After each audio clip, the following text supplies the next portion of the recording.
Okay, so here we are at the second lesson of Chapter 8, the transformations of log functions. We're going to start off with, I guess it's almost a review here of graphing y is equal to 3 to the power of x, and then graphing y is equal to log base 3 of x, and it tells us, it just reminds us that these are inverses of each other.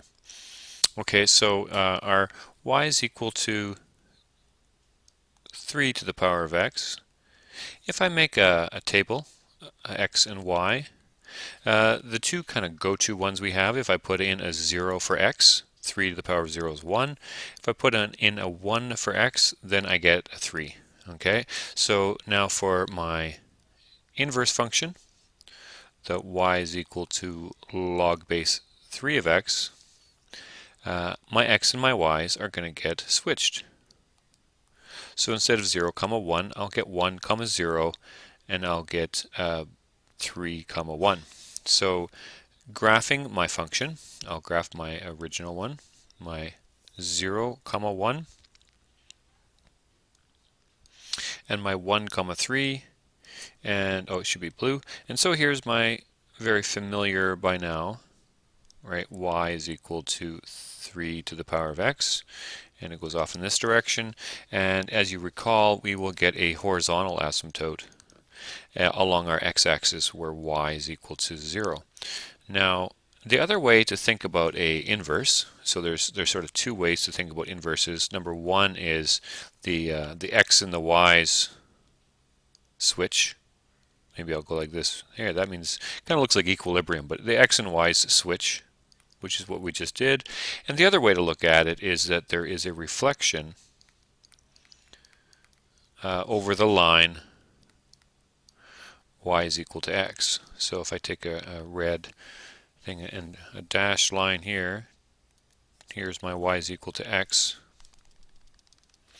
along that red line. So let's see how that works. So here it was my 0, 1, and here's my 1, 0. I'll try to put it in green there, of my y is equal to log base 3 of x, and then my 3, 1. So by looking at the fact that it's reflecting over that y is equal to x, we get a sense of the shape of it.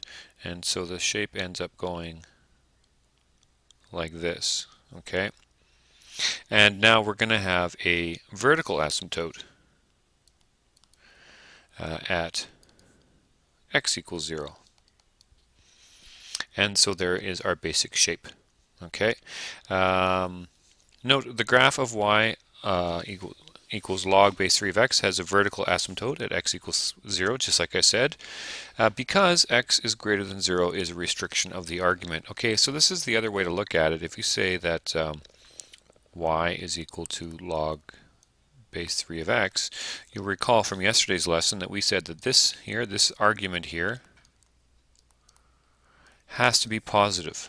Okay, so x has to be positive, has to be greater than or equal to 0. So that is our domain. You can look at that for our domain. You can take that one to the bank. Whenever you see a logarithmic function, make the argument greater than or equal to 0, and that will find your domain for you. Okay, so going on to the next page here, we've got 3 different graphs. So we just did the log base 3 of x. We're going to do log base 2 of x, log base 4 of x, and this would be log base 10 of x. You'll notice at the bottom of the page there's a bit of a hint. It says all the points are going to pass through 1, 0, and the base of the logarithm determines the next point.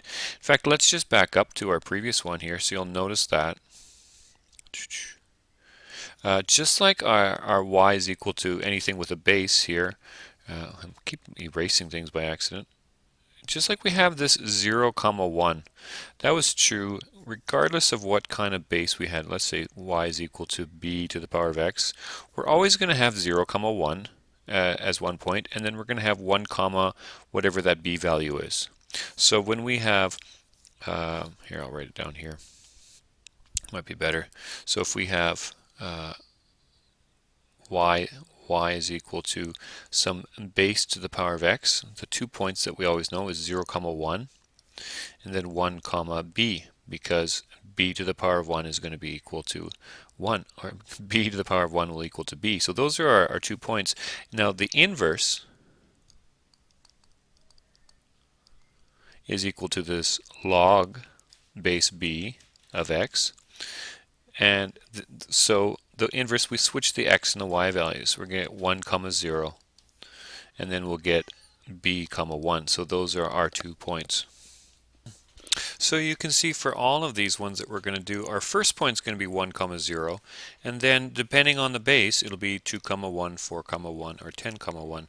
So here's one way to go through that thought process. The other one is to remember that 1 comma 0 will be your first point, and if you take your logarithmic expression and convert it into exponential form, so remember here's the base, the 2, and the y is the exponent and x is your argument, so you get 2 to the power of y is equal to x, and then you can just substitute a 1 in for your y value and you'll get an x of 2.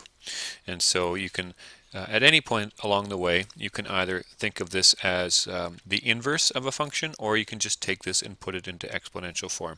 So all of our points are going to be going through 1 comma 0. I'll do this one in blue. This one will be going through 2 comma 1, and so our graph will be looking something like this. Our next one will be going through 4 comma 1 comma 0, and then 4 comma 1, and so it'll be looking kind of like that. And then our last one, maybe I'll do it in red, will be going through 1 comma 0 and then 10 comma 1. So I guess that'd be way over here, and it would kind of have this shape to it like that. So those would be all our graphs, and I didn't do quite such a good job here, but they all have a similar vertical asymptote along the y-axis, so where x is equal to 0. Okay, so the takeaway for this page is that when you have just a basic log here, though we don't have any other translations or reflections going on, that we have 2 points. We have 1 comma 0, and then we have the base comma 1, where this is the base either 2, 4, or 10. Okay, so going on to our next page here, we need to sketch this graph. Now we've added a few things, haven't we? Now we've got an h value of -2 and a k value of -1.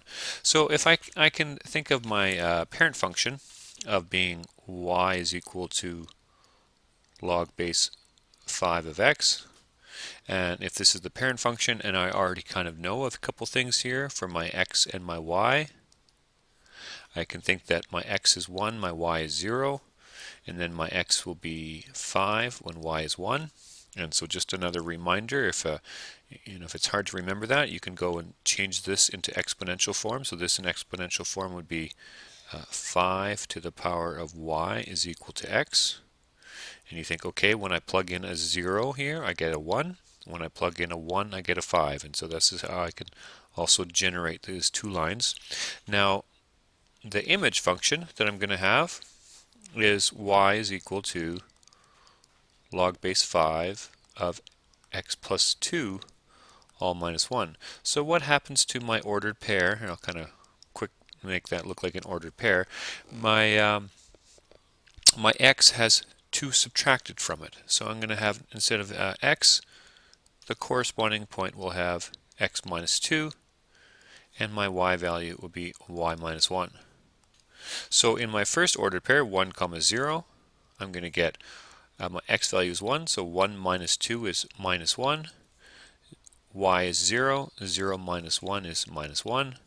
And then my 5 comma 1 will turn into a 3 comma 0. So my 3 points here, or my 2 points, pardon me, will be -1, -1, and then will be 3 comma 0. And you'll remember that our basic shape, normally it would be coming up, the parent function would be coming up like this, right?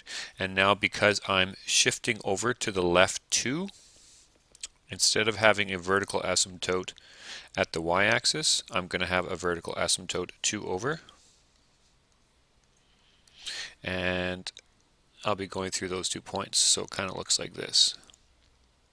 That will be my y is equal to log base 5 of x plus 2 minus 1. Now it says to state the domain. My domain here is going to be looking at my asymptote that x is going to be greater than negative 2. And there's 2 reasons that I know this. Number 1 is I just was aware of what my parent function looks like, what this function looked like. It had a vertical asymptote at x equals to 0, and I realized that it's getting shifted to the left 2, so my vertical asymptote would be at x is equal to negative 2, and all my function is to the right of that. Okay, so that's one way of looking at it. The second one is to take a look at the argument. The argument is x plus 2. And to say that the argument has to be positive. Okay, so this is thinking argument is positive. So therefore, x has to be greater than negative 2. So there's 2 ways of finding out that domain. I should tell you though, just looking ahead for the exam, we should state our domain more formally. We should put the nice little curly braces in there. We'll say x such that x is greater than negative 2, where x is a member of all real values. So we'll do a nice job for that.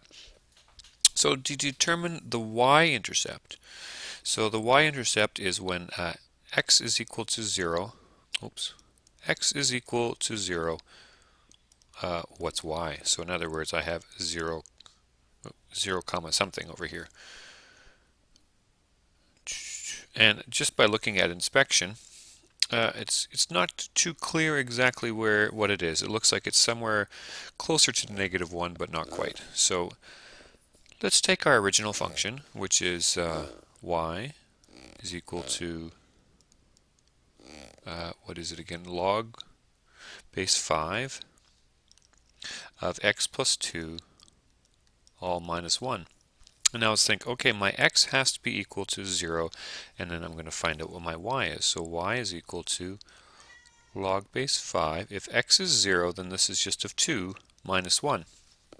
Now this is where our estimation skills are going to be coming in handy, because we're going to take a look at this piece right here, and I'll say, okay, if log base 5 of 2 is equal to some number, if I change this into exponential form, that means 5 to the power of n is equal to 2. Now this would be using your calculator and plugging in a couple numbers. And I think we get pretty close to 5 to the 0.4 is pretty close to 2. So I'm going to say that n is pretty close to 0.4. At this point, it's just going to be guess and check. So plug something in and see how close you are. But later on this chapter, I will give you a mathematical way of solving for exactly what n is. So moving in here, my next line is y is equal to 0.4 minus 1. So y is going to be equal to minus 0.6.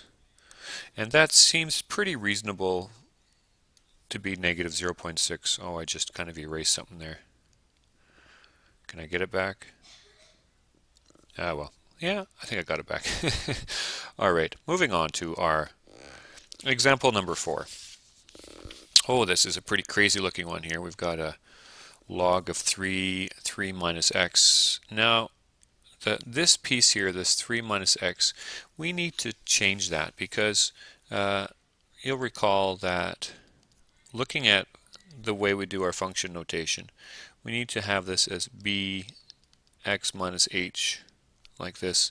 We need to have this b factored out and then have our x right away. So let's take this 3 minus x and work with it a little bit. If we have 3 minus x, we first of all, let's put the x term first. We'll get negative x plus 3.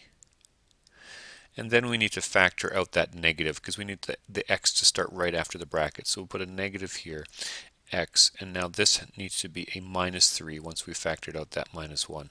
So what I'm going to do is change this. All right, y is equal to log base 3 of negative x minus 3, and then plus 1. So in other words, my b is equal to negative 1, my h is equal to 3 and my k is equal to 1. Alright, so I'll do a little bit of erasing here so that we can do some work. Now if my parent function would be y is equal to log base 3 of x, and you'll remember that my points for that one would be 1, 0, and then 3, 1. And in fact, if I have any ordered pair of x, y, what happens if I have these transformations to take place? So my x value is going to get divided by -1, so it's really just going to be negative x plus 3, and my y value will be y plus 1. So that's my kind of mapping notation there. So for each of my values, this is my parent function. The image function, which is our new one here, will be our y is equal to log base 3. I'll write it in our new way, minus x minus 3 plus 1. So 1, 0, here I'll make it an ordered pair, is going to correspond to -1 plus 3, so that's going to be equal to 2, and then 0 plus 1, so that will be 1. And my second point, my x is 3, so -3 plus 3, so it's going to be 0, and then my y value will be plus 1, so it's going to get to 2. So looking at my graphing here, so 2, 1 is right there, and my other point is 0, 2 over there. Okay, so from these 2 points, it's kind of hard to get the general shape of it, so that's why it's sometimes good to go back to our original function. So I'll take we know what our original function looks like. We had the 1, 0 and then 3, 1, so it looks like this, right? Now, what are the transformations that take place? This b value of -1 means that we're going to have all the x values multiplied by -1, so it's going to be reflection over the y-axis. So this point will go there, and then this point will go here, and so after our first change, we're going to go looking like that. So that's just with our b value of -1, and then we have to go to the right 3 and then up 1. So you'll see this point goes right 3, 1, 2, 3, and up 1, and it ends up right there. This point goes over 1, 2, 3, and then up 1. So my shape now is going to be looking like, oh boy, it's very hard to freehand this. Okay, so you'll probably do a better job, and you can also erase. So this red line is my y is equal to log base 3 of 3 minus x plus 1. You'll notice, let's just think about our vertical asymptote here.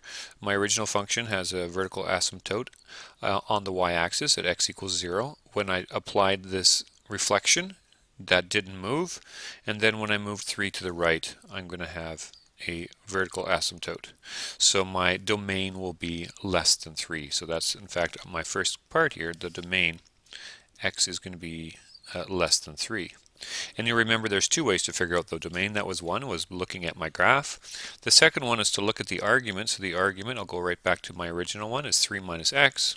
So I could say 3 minus x has to be greater than 0.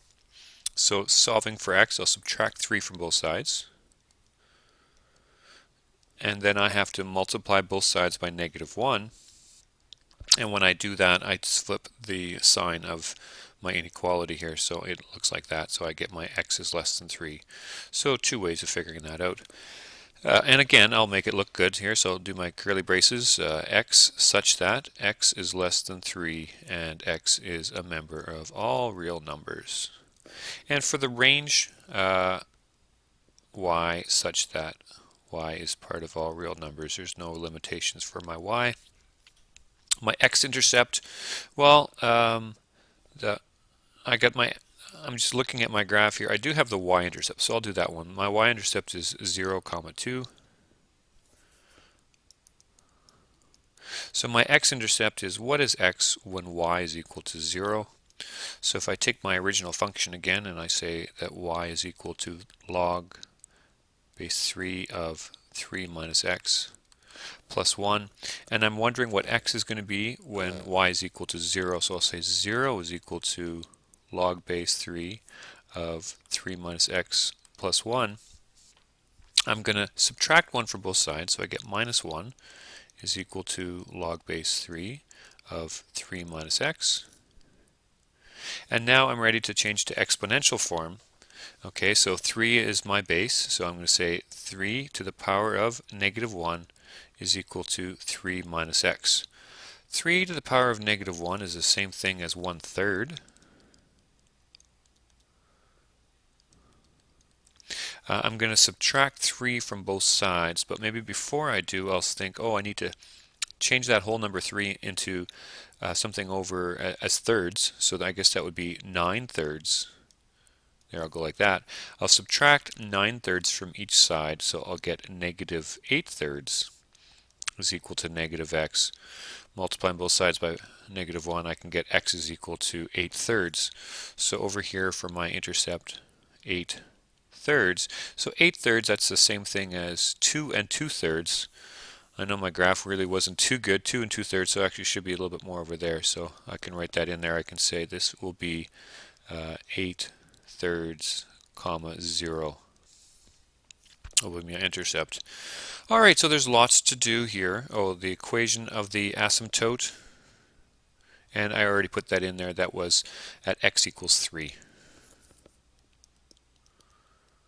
Okay, so here is your homework. So you get to practice some of these, and then we get to take a break from practicing graphing, and we're going to be going on to some other stuff in our next lesson. So I will see you in class.